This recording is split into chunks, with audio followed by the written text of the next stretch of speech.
ನಮಸ್ಕಾರ ಆತ್ಮೀಯರೇ. ಸಾವಿಲ್ಲದ ಜೀವನ ಬೇಕೇನು? ಸಾವೇ ನೀ ಇರದಿದ್ದರೆ ಎಷ್ಟು ಚೆನ್ನ, ನೀ ಬರದಿದ್ದರೆ ಎಷ್ಟು ಚೆನ್ನ, ಭಗವಂತನು ಏನು ಹೇಳಿದನು?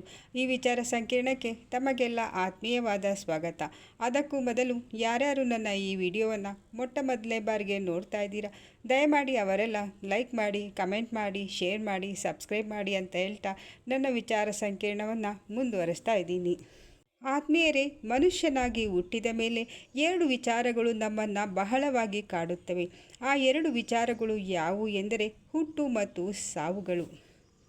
ಮನುಷ್ಯರಾದ ನಮಗೆ ಯಾರಾದರೂ ಆತ್ಮೀಯರು, ಪ್ರೀತಿ ಪಾತ್ರರು, ಬಂಧು ಬಳಗದವರು, ಕುಟುಂಬ ವರ್ಗದವರು ಮರಣ ಹೊಂದಿದಂಥ ಸಂದರ್ಭದಲ್ಲಿ ಅಪಾರವಾಗಿ ದುಃಖ ತಪ್ತರಾಗುತ್ತೇವೆ. ನಮ್ಮ ಬಂಧುಗಳು, ನಮ್ಮ ಕುಟುಂಬ ವರ್ಗದವರು ಮತ್ತೆಂದು ನಮಗೆ ಸಿಗುವುದಿಲ್ಲ ಎಂದು ಕಣ್ಣೀರಾಗುತ್ತೇವೆ. ಅದೆಷ್ಟೋ ಬಾರಿ ಸಾವೇ ಇರದಿದ್ದರೆ ಎಷ್ಟು ಚೆನ್ನಾಗಿರುತ್ತಿತ್ತು, ಸಾವೇ ಬರದಿದ್ದರೆ ಎಷ್ಟು ಚೆನ್ನಾಗಿರುತ್ತಿತ್ತು, ಓ ಭಗವಂತನೇ, ಮನುಷ್ಯನನ್ನು ಹುಟ್ಟಿಸುವ ನೀನು ಯಾಕೆ ಸಾಯಿಸುತ್ತೀಯ, ಮನುಷ್ಯನಿಗೆ ಸಾವೇ ಬರದಂತೆ ಯಾಕೆ ಮಾಡುವುದಿಲ್ಲ ಎಂದು ಅದೆಷ್ಟೋ ಬಾರಿ ಭಗವಂತನನ್ನು ಕೇಳಿಕೊಂಡಿದ್ದೇವೆ. ಅದೇನೇ ಆಗಲಿ, ನಾವು ಅಪಾರವಾಗಿ ಪ್ರೀತಿಸುತ್ತಿರುವವರು ಮರಣ ಹೊಂದಿದರೆ ನಮಗೆ ಸಹಿಸಲು ಸಾಧ್ಯವೇ ಆಗುವುದಿಲ್ಲ. ಅದೆಷ್ಟೋ ರಾಕ್ಷಸರುಗಳು, ದೇವತೆಗಳು ಸಾವೇ ಬರದಂತೆ ತಪಸ್ಸುಗಳನ್ನು ಮಾಡಿದ್ದಾರೆ. ಸಾವುಗಳನ್ನು ಗೆಲ್ಲಬೇಕು ಎಂದು ಭಗವಂತನನ್ನು ಕುರಿತು ಸಾವಿರಾರು ವರ್ಷಗಳ ಕಾಲ ತಪಸ್ಸುಗಳನ್ನು ಮಾಡಿದ್ದಾರೆ. ಹಾಗಾದರೆ ದೇವರು ಏಕೆ ನಮಗೆ ಸಾವೇ ಇಲ್ಲದಂತೆ ಮಾಡಬಾರದು ಎಂದು ನಮಗೆ ಅದೆಷ್ಟೋ ಬಾರಿ ಅನಿಸುತ್ತದೆಯಲ್ಲವೇ? ಇದೇ ರೀತಿ ವಸುಂಧರಾ ಎಂಬ ಮಹಾರಾಜನಿಗೆ ಇದೇ ರೀತಿಯಾದ ಒಂದು ಪ್ರಶ್ನೆಯು ಕಾಡತೊಡಗಿತು. ಅವನು ತನ್ನ ಪ್ರಜೆಗಳನ್ನು ಅಪಾರವಾಗಿ ಪ್ರೀತಿಸುತ್ತಿದ್ದನು ಹಾಗೂ ನನ್ನ ಪ್ರಜೆಗಳು ಯಾವಾಗಲೂ ಸಂತೋಷವಾಗಿರಬೇಕು ಎಂದು ಬಯಸುತ್ತಿದ್ದನು. ತನ್ನ ಪ್ರಜೆಗಳ ಕಷ್ಟ ಸುಖಗಳಿಗೆ ಅಪಾರವಾಗಿ ಸ್ಪಂದಿಸುತ್ತಿದ್ದನು. ಈ ವಸುಂಧರಾ ಎಂಬ ಮಹಾರಾಜನಿಗೆ ತನ್ನ ಅರಮನೆಯ ಸಮೀಪದಲ್ಲಿ ಯಾರೋ ಹೆಂಗಸೊಬ್ಬಳು ಘೋರವಾಗಿ ಅಳುತ್ತಿರುವುದು ಕೇಳಿಸುತ್ತದೆ.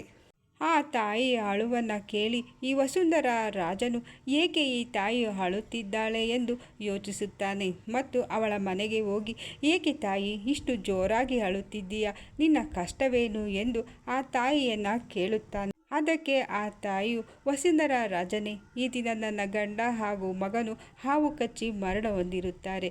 ಇವರಿಲ್ಲದೆ ನಾನು ಹೇಗೆ ಬದುಕಲಿ? ನನ್ನ ಗಂಡ ಹಾಗೂ ನನ್ನ ಮಗನಿಲ್ಲದೆ ನಾನು ಬದುಕಲು ಸಾಧ್ಯವಿಲ್ಲ, ಅವರನ್ನು ಅಗಲಿರಲು ಸಾಧ್ಯವಿಲ್ಲ, ನನಗೆ ಈ ಜೀವನವು ಬೇಕಾಗಿಲ್ಲ ಎಂದು ಜೋರಾಗಿ ಅಳತೊಡಗುತ್ತಾಳೆ. ಈ ವಸುಂಧರಾ ರಾಜನು ಯುಧಿಷ್ಠಿರನ ರಾಜ್ಯಾಡಳಿತದಲ್ಲಿ ವಾಸಿಸುತ್ತಿರುತ್ತಾನೆ ಮತ್ತು ಶ್ರೀಕೃಷ್ಣ ಪರಮಾತ್ಮರ ಆತ್ಮೀಯ ಭಕ್ತನಾಗಿರುತ್ತಾನೆ. ಈ ವಸುಂಧರಾ ರಾಜನು ಯುಧಿಷ್ಠಿರನ ರಾಜ್ಯಾಡಳಿತದಲ್ಲಿ ವಾಸಿಸುತ್ತಿದ್ದರಿಂದ ಶ್ರೀಕೃಷ್ಣ ಪರಮಾತ್ಮರ ಆತ್ಮೀಯ ಭಕ್ತನಾಗಿದ್ದುದರಿಂದ ಇವನು ಶ್ರೀಕೃಷ್ಣ ಪರಮಾತ್ಮರನ್ನು ಬೇಡಿಕೊಳ್ಳುತ್ತಾನೆ.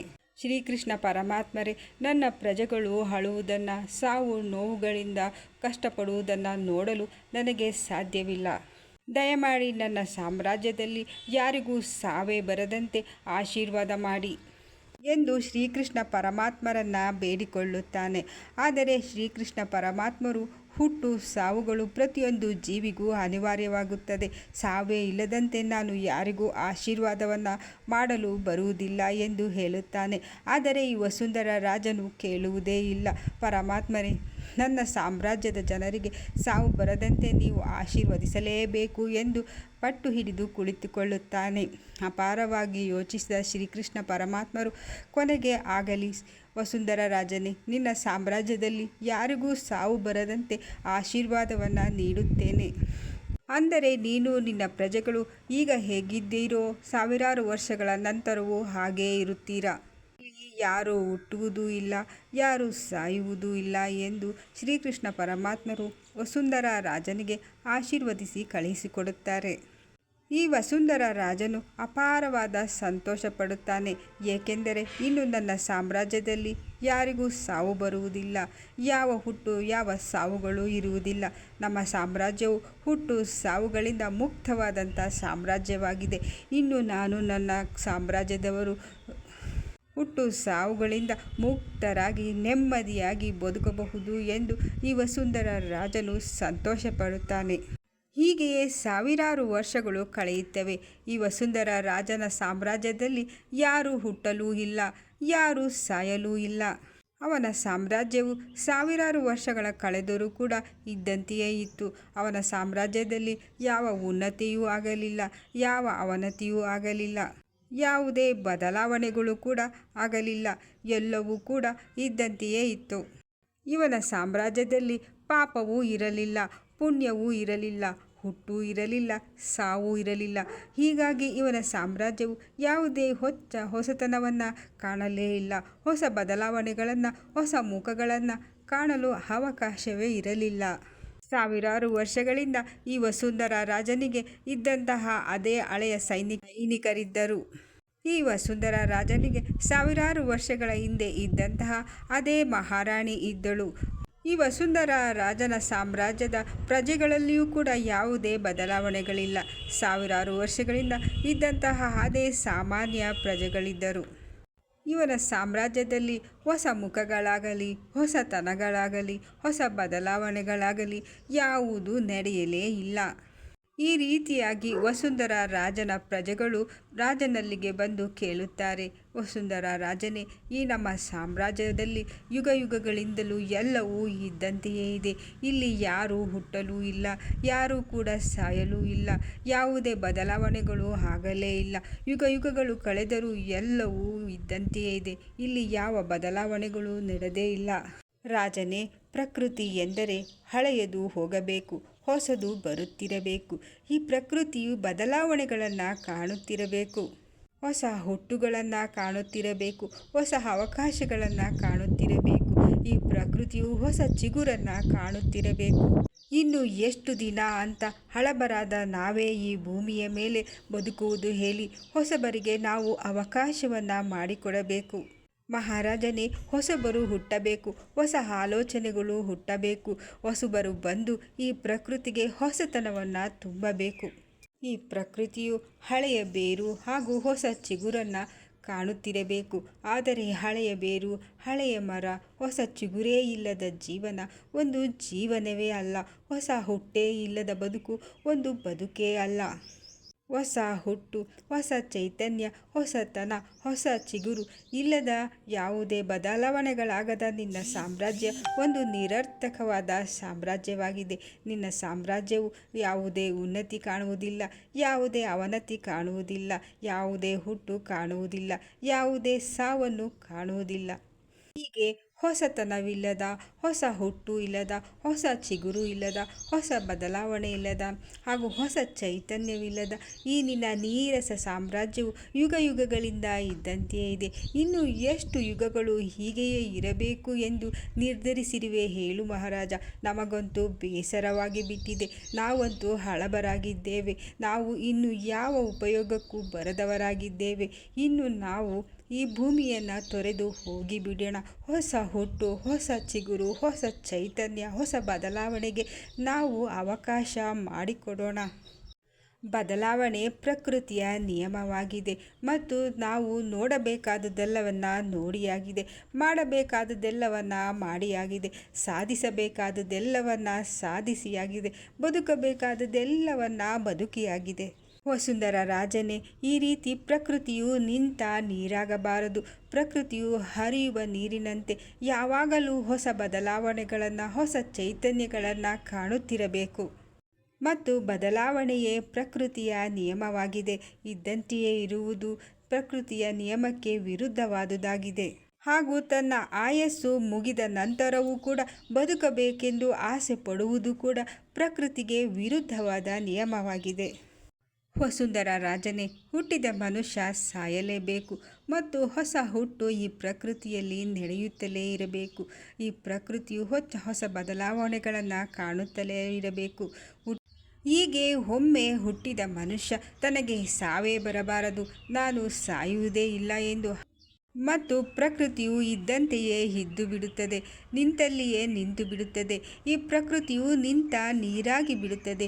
ಇದು ಪ್ರಕೃತಿಗೆ ವಿರುದ್ಧವಾಗಿದೆ ಎಂದು ವಸುಂಧರ ರಾಜನಿಗೆ ಅವನ ಪ್ರಜೆಗಳು ಬಂದು ಕೇಳಿಕೊಳ್ಳುತ್ತಾರೆ. ಆಗ ಈ ವಸುಂಧರ ರಾಜನಿಗೆ ಜ್ಞಾನೋದಯವಾಗುತ್ತದೆ. ಹೌದು, ಹುಟ್ಟು ಮತ್ತು ಸಾವು ಪ್ರಕೃತಿಯ ನಿಯಮವಾಗಿದೆ. ಹುಟ್ಟಿದವನು ಸಾಯಲೇಬೇಕು, ಹುಟ್ಟಿದವನು ಸತ್ತಾಗ ಮಾತ್ರ ಇಲ್ಲಿ ಹೊಸ ಜೀವಗಳು, ಹೊಸ ಆಲೋಚನೆಗಳು, ಹೊಸ ಚೈತನ್ಯಗಳು ಈ ಪ್ರಕೃತಿಯನ್ನು ತುಂಬಲು ಸಾಧ್ಯವಾಗುತ್ತದೆ. ಹುಟ್ಟಿದವನು ಸಾಯಲೇಬಾರದು ಎಂದರೆ ಈ ಪ್ರಕೃತಿಯು ನಿಂತಲ್ಲೇ ನಿಂತು ಬಿಡುತ್ತದೆ ಮತ್ತು ಹುಟ್ಟು ಸಾವುಗಳನ್ನು ನಾವು ಒಪ್ಪಿಕೊಳ್ಳಲೇಬೇಕು ಎಂದು ಈ ವಸುಂಧರ ರಾಜನು ಅರ್ಥ ಮಾಡಿಕೊಳ್ಳುತ್ತಾನೆ ಮತ್ತು ಶ್ರೀಕೃಷ್ಣ ಪರಮಾತ್ಮನನ್ನು ಕೇಳಿಕೊಳ್ಳುತ್ತಾನೆ. ಶ್ರೀಕೃಷ್ಣ ಪರಮಾತ್ಮನೇ, ನಾನು ಹುಟ್ಟು ಸಾವುಗಳನ್ನು ಒಪ್ಪಿಕೊಳ್ಳುತ್ತೇನೆ. ನನ್ನ ಆಯಸ್ಸು ಮುಗಿದ ನಂತರ ನಾನು ಸಾಯಲು ಸಿದ್ಧನಿದ್ದೇನೆ ಮತ್ತು ನನ್ನ ಪ್ರಜೆಗಳು ಕೂಡ ಸಾಯಲು ಸಿದ್ಧರಾಗಿದ್ದಾರೆ. ದಯಮಾಡಿ ನಮ್ಮ ಆಯಸ್ಸುಗಳನ್ನು ಮುಗಿಸಿಕೊಡು, ನಮಗೆ ಮೋಕ್ಷವನ್ನು ನೀಡು. ನಮ್ಮ ಸಾಮ್ರಾಜ್ಯದಲ್ಲಿ ಹೊಸ ಪ್ರಜೆಗಳು ಹುಟ್ಟುವಂತಾಗಲಿ, ಹೊಸ ಚೈತನ್ಯ ತುಂಬುವಂತಾಗಲಿ. ನನ್ನ ಸಾಮ್ರಾಜ್ಯವು ಹೊಸ ಚೈತನ್ಯದಿಂದ ಹೊಳೆಯುವಂತಾಗಲಿ. ವಯಸ್ಸುಗಳು ಮುಗಿದಿರುವ ನಾವು ಹೊಸ ಹುಟ್ಟುಗಳಿಗೆ ಅವಕಾಶವನ್ನು ಕೊಟ್ಟು ನಿನ್ನ ಸಾನ್ನಿಧ್ಯವನ್ನು ಸೇರಲು ಸಿದ್ಧರಾಗಿದ್ದೇವೆ. ದಯಮಾಡಿ ನಮ್ಮನ್ನು ನಿಮ್ಮಲ್ಲಿಗೆ ಕರೆಸಿಕೊಳ್ಳಿ ಎಂದು ಶ್ರೀಕೃಷ್ಣ ಪರಮಾತ್ಮನನ್ನು ಈ ವಸುಂಧರ ರಾಜನು ಮತ್ತು ಅವನ ಪ್ರಜೆಗಳು ಕೇಳಿಕೊಳ್ಳುತ್ತಾರೆ. ಆತ್ಮೀಯರೇ, ಹುಟ್ಟು ಮತ್ತು ಸಾವುಗಳು ಮನುಷ್ಯ ಜನ್ಮಕ್ಕೆ ತೀರಾ ಅನಿವಾರ್ಯವಾದ ವಿಷಯಗಳಾಗಿವೆ. ಸಾವೇ ಬರಬಾರದು ಎಂದರೆ ಹೊಸ ಮನುಷ್ಯರು ಹುಟ್ಟಲು ಅವಕಾಶವೇ ಆಗುವುದಿಲ್ಲ. ಪ್ರಕೃತಿ ಬದಲಾವಣೆಯನ್ನು ಕಾಣುವುದೇ ಇಲ್ಲ. ಹೊಸ ಯೋಚನೆಯನ್ನು, ಹೊಸ ಚೈತನ್ಯವನ್ನು ಕಾಣಲು ಸಾಧ್ಯವೇ ಇಲ್ಲ. ಬದಲಾವಣೆಯೇ ಪ್ರಕೃತಿಯ ನಿಯಮವಾಗಿದೆ. ಹುಟ್ಟಿದವನು ಸಾಯಲೇಬೇಕು, ಅದು ಕೂಡ ಪ್ರಕೃತಿಯ ನಿಯಮವಾಗಿದೆ. ನಾವು ಭಗವಂತನನ್ನು ಪ್ರಾರ್ಥಿಸಿಕೊಳ್ಳಬೇಕು. ಭಗವಂತನೇ, ಆಯಸ್ಸು ಮುಗಿದ ತಕ್ಷಣ ನಾನು ನಿನ್ನ ಸಾನ್ನಿಧ್ಯವನ್ನು ಸೇರುತ್ತೇನೆ ಮತ್ತು ಈ ಪ್ರಕೃತಿಯಲ್ಲಿ ಹೊಸ ಬದಲಾವಣೆಗಳಿಗೆ, ಹೊಸ ಹುಟ್ಟುಗಳಿಗೆ ಅವಕಾಶವನ್ನು ಕೊಡುತ್ತೇನೆ ಮತ್ತು ನನ್ನ ಆಯಸ್ಸು ಮುಗಿಯುವವರೆಗೂ ನಾನು ನನ್ನ ಕರ್ಮವನ್ನು ಮಾಡುತ್ತಾ ಇರುತ್ತೇನೆ. ನನ್ನ ಕರ್ಮವನ್ನು ಮಾಡುತ್ತಾ ನಾನು ಈ ಭೂಮಿಯ ಋಣವನ್ನು, ಆ ದೇವದ ಋಣವನ್ನು, ಈ ತಂದೆಯ ಋಣವನ್ನು ತೀರಿಸಲು ಪ್ರಯತ್ನ ಮಾಡುತ್ತೇನೆ. ಯಾವಾಗ ನನ್ನ ಆಯಸ್ಸು ಮುಗಿಯುತ್ತದೆಯೋ, ಯಾವಾಗ ನೀನು ಕರೆಯುತ್ತೀಯೋ, ಆಗ ನಾನು ಸಂತೋಷದಿಂದ ನಿನ್ನ ಸಾನ್ನಿಧ್ಯಕ್ಕೆ ಬರುತ್ತೇನೆ ಎಂದು ನಾವು ನಿರ್ಧರಿಸಿಕೊಳ್ಳಬೇಕು. ಸಾವನ್ನು ಸಂತೋಷದಿಂದ ಆಹ್ವಾನಿಸಬೇಕು, ಯಾಕೆಂದರೆ ಹುಟ್ಟು ಎಷ್ಟು ಅನಿವಾರ್ಯವೋ ಸಾವು ಕೂಡ ಅಷ್ಟೇ ಅನಿವಾರ್ಯವಾಗಿದೆ.